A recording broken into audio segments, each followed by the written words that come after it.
Good morning. Om Shanti. Life ಸ್ಕಿಲ್ಗೆ ಸ್ವಾಗತ ತಮಗೆಲ್ಲ. ಸೊ ನಿನ್ನೆ ನಮ್ಮ ಗ್ರೂಪಲ್ಲಿ ತುಂಬ ಚೆನ್ನಾಗಿ ಡಿಸ್ಕಸ್ ಮಾಡ್ತಾಯಿದ್ವಿ.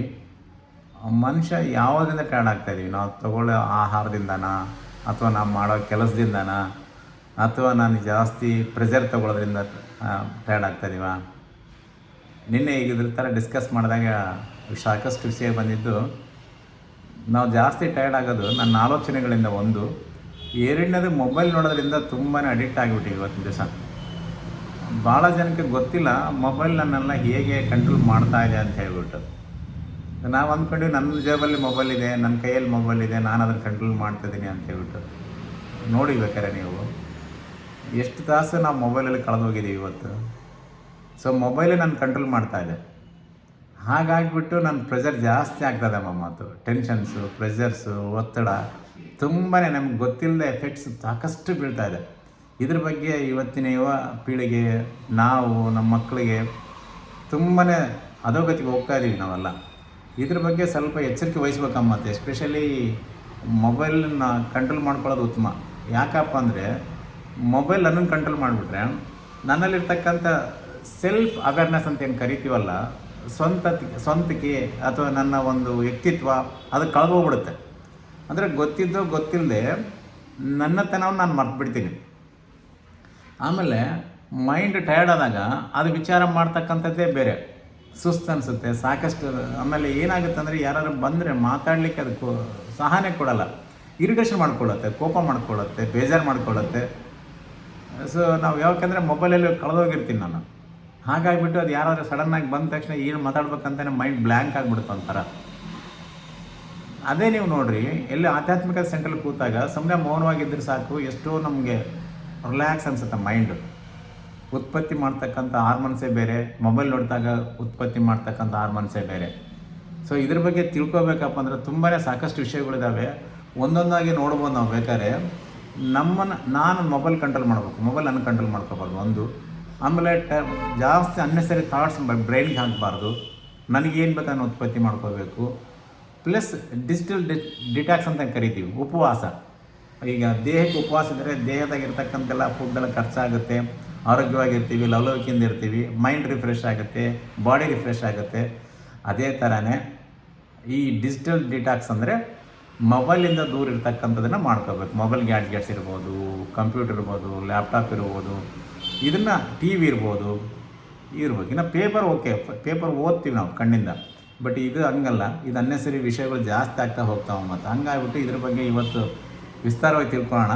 ಸೊ ಮೊಬೈಲಿಂದ ಏನೇನಾಗುತ್ತಪ್ಪ ಅಂದರೆ ಅಡಿಕ್ಟ್ ಆಗಿಬಿಡ್ತೀವಿ ನಾವು ಮನುಷ್ಯ ಪೂರ್ತಿಯಾಗಿ. ಅದನ್ನು ಅವಾಯ್ಡ್ ಮಾಡ್ಕೋಬೇಕು.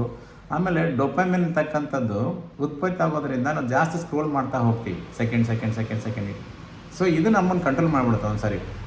ಈ ಡೊಪಮಿನ್ ಅಂತಕ್ಕಂಥ ಹಾರ್ಮೋನ್ಸು ಅದರಿಂದ ಉತ್ಪತ್ತಿ ಆಗುತ್ತೆ, ಅದನ್ನು ನೋಡ್ಕೊಳ್ಬೇಕು. ಮೈಂಡ್ ಓವರ್ ಸ್ಟಿಮ್ಯುಲೇಷನ್ ಆಗ್ಬಿಡುತ್ತೆ. ಮತ್ತು ತುಂಬಾ ಸಾಕಷ್ಟು ತೊಂದರೆಗಳು ಪಡ್ತಾ ಹೋಗ್ತೀವಿ ಪ್ರತಿದಿನ, ಪ್ರತಿ ಸೆಕೆಂಡು. ಅದನ್ನು ನನ್ನ ಕಂಟ್ರೋಲಿಗೆ ಬರಲ್ಲ. ಆಮೇಲೆ ಫೋಕಸ್ ಅನ್ನೋದು ಲೂಸ್ ಆಗಿಬಿಡುತ್ತೆ. ನಾನು ಯಾವ್ದಾರ ಒಂದು ಗುರಿ ಕೆಲಸ ಮಾಡೋಕ್ಕಾಗಲ್ಲ, ಯಾವ್ದಾರ ಒಂದು ವಿಚಾರ ಮಾಡೋಕ್ಕಾಗಲ್ಲ. ಆಮೇಲೆ ಯಾವ್ದಾದ್ರು ವಿಚಾರ ಮಾಡಿದ್ರೆ ಕೂಡ ಶಾರ್ಟಾಗಿ ಥಿಂಕ್ ಮಾಡಿಬಿಡ್ತೀನಿ, ಆ ಮೂಮೆಂಟ್ರಿ ಡಿಸೈಡ್ ಮಾಡಿಬಿಡ್ತೀನಿ, ಎಸ್ ಸರ್ ನೋ, ಏಕೆ ಸರಿ ಇದೆ ಸರಿ ಇಲ್ಲ ಅಂತ. ಬಟ್ ಅದರಿಂದ ಆಗ್ತಕ್ಕಂಥ ಪರಿಣಾಮ ಏನು, ಇನ್ನು ಏನು ಬೆನಿಫಿಟ್ಸು, ಇದನ್ನು ನಾನು ಗಮನಿಸ್ಕೊಳ್ಳೋಕ್ಕಾಗಲ್ಲ. ಆಮೇಲೆ ಎಮೋಷ್ನಲ್ ಜಾಸ್ತಿ ಆಗ್ಬಿಡ್ತೀವಿ ನಾವು ಪೂರ್ತಿಯಾಗಿ. ಸೊ ಇವು ಸಾಕಷ್ಟು ಸಮಸ್ಯೆಗಳನ್ನು ನಾವು ಫೇಸ್ ಮಾಡ್ತಾನೆ ಇರ್ತೀವಿ ಪ್ರತಿದಿನಾಲು. ಇದನ್ನು ನಾವು ಅವಾಯ್ಡ್ ಮಾಡಬೇಕಪ್ಪ ಅಂದರೆ, ಸೊ ದಿನಾಲೂ 2 ತಾಸು, ಬೆಳಗ್ಗೆ ಎದ್ದ ತಕ್ಷಣ 1 ತಾಸು ಮೊಬೈಲ್ ನೋಡಬೇಡ್ರಿ. ರಾತ್ರಿ ಮಲಗೋದಕ್ಕಿಂತ ಮುಂಚಿತವಾಗಿ ಒಂದು 1/2 ಅವರ್ 1 ಅವರ್ ನೋಡಿದ್ರೆ ಇನ್ನೂ ಒಳ್ಳೆಯದು. 1 ಅವರ್ ನೋಡ್ದಂಗಿದ್ರೆ ಮೊಬೈಲು ತುಂಬ ಒಳ್ಳೆಯದು. ಆಮೇಲೆ ಇನ್ನೂ ಒಂದು ಹೇಳ್ತೀವಿ, ಊಟ ಮಾಡಬೇಕಾದ್ರೆ ನಿಮ್ಮ ಮೊಬೈಲ್ ನಿಮ್ಮ ಹತ್ರ ಇಟ್ಕೋಬೇಡಿ, ಪಕ್ಕದಲ್ಲೇ ರೂಮಲ್ಲೋ ಅಥವಾ ನಿಮ್ಮ ಕೈ ಸಿಗದ ಹಾಗೆ ಸ್ವಲ್ಪ ದೂರ ಇಟ್ಕೊಂಡು ಊಟ ಮಾಡ್ತಕ್ಕಂಥ ವ್ಯವಸ್ಥೆ ಮಾಡ್ಕೊಳ್ಳಿ. ಸೊ ಇದರಿಂದ ಏನಾಗುತ್ತೆ, ಅವಾಯ್ಡ್ ಮಾಡ್ಕೊಳ್ತೀವಿ. ಯಾವ್ದಾದ್ರು ಫೋನ್ ಬಂದರೆ ಇರಲಿ ಬಿಡು ಆಮೇಲೆ ನೋಡೋಣ ಅಂತೇಳಿ ಅವಾಯ್ಡ್ ಮಾಡ್ಕೊಳ್ತೀವಿ. ಸೊ ಅದು ಒಂದು ಇಂಪಾರ್ಟೆಂಟು. ಆಮೇಲೆ ಮೂಡ್ ಸ್ವಿಂಗ್ ಆಗ್ದಂಗೆ ನೋಡ್ಕೋಬೇಕು. ಆಮೇಲೆ ಇನ್ನೊಂದಕ್ಕೆ ಹೆಚ್ಚಾಗ್ಯಪ್ಪ ಅಂದರೆ ಮೊಬೈಲಲ್ಲಿ ನೋಟಿಫಿಕೇಷನ್ಸ್ ಆಫ್ ಮಾಡ್ಕೊಳ್ಳಿ. ಇದು ನಮ್ಮನ್ನು ಭಾಳ ತೊಂದರೆ ಮಾಡ್ತವೆ. ಆಮೇಲೆ ಇನ್ನೂ ಒಂದು ಭಾಳ ಮುಖ್ಯ ಅಂದರೆ, ಕೆಲವು ಸಾರಿ ಗ್ರೂಪ್ಸಲ್ಲಿ ನಮ್ಮನ್ನು ಗೊತ್ತಿಲ್ಲದೇ ಹ್ಯಾಕ್ ಮಾಡಿಬಿಟ್ಟಿರ್ತಾರೆ. ಬೇರೆ ನಮ್ಮ ಫ್ರೆಂಡ್ಸ್ ಇರ್ಬೋದು, ಇನ್ನೊಬ್ರು ಕಮ್ಯುನಿಟಿ ಇರ್ಬೋದು, ನನ್ನ ನಂಬರ್ ಎಲ್ಲೋ ಸಿಗುತ್ತೆ ಅಂತ ಹೇಳ್ಬಿಟ್ಟು ಅದನ್ನು ನೋಡಿಕೊಂಡು ಗ್ರೂಪ್ಸಲ್ಲಿ ಆ್ಯಡ್ ಮಾಡ್ತಾರೆ.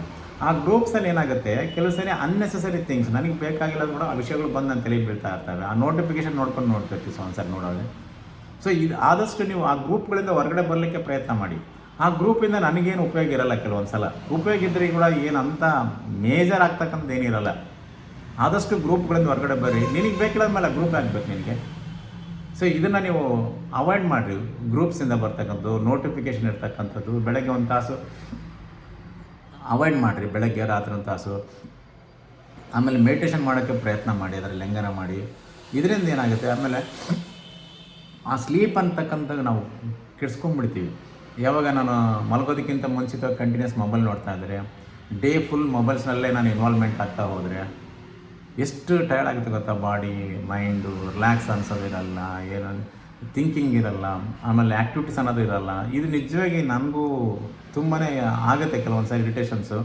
ನಾವು ಆದಷ್ಟು ಪುಸ್ತಕ ಓದ್ತೀನಿ ಜಾಸ್ತಿ, ನಾನು ಮೆಡಿಟೇಷನ್ ಮಾಡೋಕ್ಕೆ ಹೋಗ್ತೀನಿ. ಆಮೇಲೆ ಆದಷ್ಟು ಮೌನವಾಗಿರೋಕ್ಕೆ ಪ್ರಯತ್ನ ಮಾಡಿ. ನೀವು ದಿವಸಕ್ಕೆ ಒಂದು 2 ನಿಮಿಷ 3 ನಿಮಿಷ 5 ನಿಮಿಷ ಈ ಥರ ಮೌನವಾಗಿ ನಿಮ್ಮಷ್ಟಕ್ಕೆ ನೀವು ಕಣ್ಣು ಮುಚ್ಕೊಂಡು ಕೂತ್ರೆ ನಿಮ್ಮಲ್ಲಿರ್ತಕ್ಕಂಥ ಅಂತರ ಆತ್ಮಶಕ್ತಿ ಮುಖಾಂತರ ಮಾತಾಡ್ಕೊಳ್ತೀರಿ ನೀವೆಲ್ಲ. ಇದು ಭಾಳ ಅತ್ಯವಶ್ಯ. ನಾವು ಇವತ್ತಿನ ದಿವಸ ನಮ್ಮನ್ನಲ್ಲಿ ನಾವು ಮಾತಾಡೋದು ನೋಡ್ಕೊಳ್ಳೋದೇ ಮರ್ತುಬಿಟ್ಟಿದ್ದೀವಿ ನಾವು. ಈ ಥರ ಇದು ಆಗಬಾರ್ದು. ಇದು ಭಾಳ ವೆರಿ ಇಂಪಾರ್ಟೆಂಟ್. ಸ್ವಾಮಿ ವಿವೇಕಾನಂದನೇ ಹೇಳ್ತಾರೆ, ನಿನ್ನಲ್ಲಿ ನೀನು ಮಾತಾಡ್ಕೊಂಡಿಲ್ಲ ಅಂದರೆ ನಿನ್ನಲ್ಲಿ ಇರ್ತಕ್ಕಂಥದ್ದು ಒಳ್ಳೆ ಫ್ರೆಂಡ್ ನೀನು ಕಳ್ಕೊಂಡ್ಬಿಡ್ತೀಯ ಅಂತ ಹೇಳ್ಬಿಟ್ಟು. ಸೊ ಅದಕ್ಕೋಸ್ಕರ ನಮ್ಮನ್ನು ನಾವು ನೋಡ್ಕೊಳ್ತಕ್ಕಂಥದ್ದು, ನಮ್ಮಲ್ಲಿ ನಾವು ಇರ್ತಕ್ಕಂಥದ್ದು ಇದು ಭಾಳ ಅತ್ಯವಶ್ಯ ಆಗುತ್ತೆ. ಇದನ್ನು ನೋಡ್ಕೊಳ್ರಿ. ಸೊ ಇದ್ರ ಜೊತೆನೂ ಇವತ್ತು ಏನು ಬೇಕು ಏನು ಬೇಡ ಅಂತ ನೋಡೋದಾದರೆ ಖಂಡಿತವಾಗಿ ನಿಮಗೆ ಫೋಕಸ್ ಮಾಡೋಕ್ಕೂ ಸ್ಟ್ರೆಂತ್ ಮಾಡಬೇಕು. ಇದಂದರೆ ಖಂಡಿತವಾಗಿ ನಮ್ಮ ಇದಕ್ಕೆ ಜಾಯ್ನ್ ಆಗಿರಿ. ಸೊ ಇನ್ನೂ ಒಂದು ಡಿಟಾಕ್ಸ್ ಡೇ ಮಾಡ್ತಕ್ಕಂಥ ಮಾಡಿಬೇಡಿ. ಸೊ ಪ್ರತಿಯೊಂದನ್ನು ಚಾಚು ತಪ್ಪದೆ ಮಾಡಿಕೊಂಡ್ರೆ ನನ್ನ ಲೈಫ್ ನನ್ನ ಕೈಲಿರುತ್ತೆ, ಬೇರೆಯವ್ರ ಕೈಲಿರಲ್ಲ. ಸೊ ಡಿಜಿಟಲ್ ಡಿಟಾಕ್ಸ್ ಅನ್ನೋದು ಇವತ್ತಿನ ದಿವಸ ಲಕ್ಸರಿ ಆಗಿಲ್ಲ, ಅನಿವಾರ್ಯತೆ ಆಗಿದೆ. ಸೊ ಆದ್ದರಿಂದ ಇದನ್ನು ಕಂಪಲ್ಸರಿ ಚಾಚು ತಪ್ಪದೆ ಮಾಡಿಕೊಂಡು ನಾವು ಟೈಮ್ ಸೇವ್ ಮಾಡಿಕೊಂಡು ಮೆಂಟಲ್ ಸ್ಟ್ರೆಸ್ ಫ್ರೀ ಮಾಡ್ಕೊಳ್ಳೋಣ ಅಂತ ಹೇಳ್ಬಿಟ್ಟು ಇವತ್ತಿನ ಇದನ್ನು ವಿಡಿಯೋ ಮುಗಿಸೋಣ. ಓಂ ಶಾಂತಿ.